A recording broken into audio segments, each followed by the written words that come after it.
RSS पर महात्मा गांधी के कत्ल के बाद सरदार पटेल ने और नेहरू की हुकूमत ने उन पर बैन लगाया।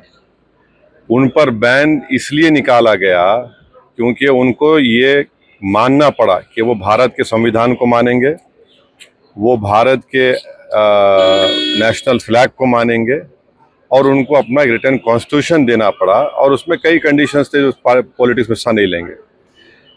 उस ऑर्गेनाइजेशन को आज ये बीजेपी की एनडीए की सरकार ये परमिट कर रही है कि गवर्नमेंट सर्वेंट्स आरएसएस के एक्टिविटीज़ में हिस्सा ले सकते हैं। तो ये मैं समझता हूँ ये बिल्कुल गलत है, क्योंकि आरएसएस का जो मेंबर का ओथ होता है, पहले तो मराठी में था, बाद में उन्होंने उसको संस्कृत में किया, फिर थोड़ा अमेंडमेंट्स किए। वो ओथ आपको कहता है कि वो भारत की डाइवर्सिटी को, प्लुरलिज्म को नहीं मानते। वो तो हिंदू राष्ट्र के ऊपर कसम खाते हैं। तो जो हिंदू राष्ट्र के ऊपर कसम खाता वो तो इंडियन नेशनलिज्म के खिलाफ बात कर रहा है। और मेरा मानना यह है कि जितने कल्चरल ऑर्गेनाइजेशंस है उनको परमिट नहीं करना चाहिए। तीसरी बात यह है कि ऐसे कई कल्चरल ऑर्गेनाइजेशंस है जो कम्युनिस्ट आइडियोलॉजी को मानते हैं। ऐसे कई कल्चरल ऑर्गेनाइजेशन, मिसाल के तौर पर जो जमात इस्लामी है।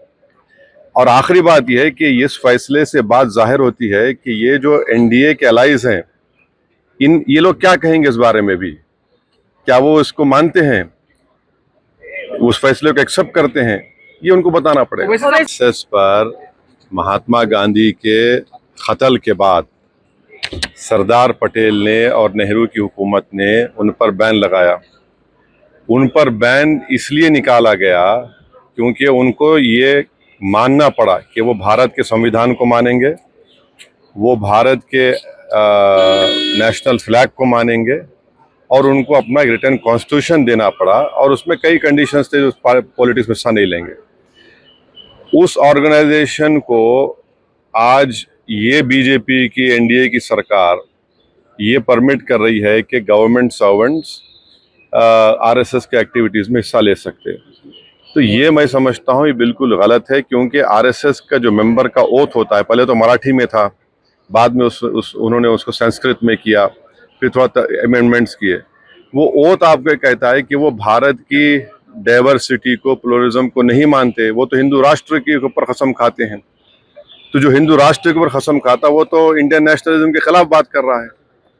और मेरा मानना यह है कि जितने कल्चरल ऑर्गेनाइजेशंस है उनको परमिट नहीं करना चाहिए।